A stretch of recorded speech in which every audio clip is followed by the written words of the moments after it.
Start.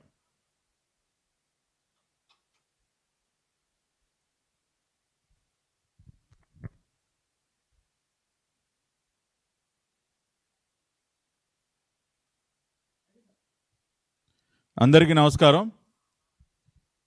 Bhogapuram అంతర్జాతీయ విమానాశ్రయానికి సంబంధించి మొన్ననే ట్రయల్ రన్ నిర్వహించడం మనందరం కూడా చూసాం. చాలా చారిత్రాత్మకమైనటువంటి ఘట్టం. ఉత్తరాంధ్ర ప్రాంతానికి ఎన్నో రకాలుగా మేలు చేసేటటువంటి ఒక ప్రపంచ స్థాయి అంతర్జాతీయ విమానాశ్రయ నిర్మాణం దాదాపుగా పూర్తిగా వస్తూ ఉంది.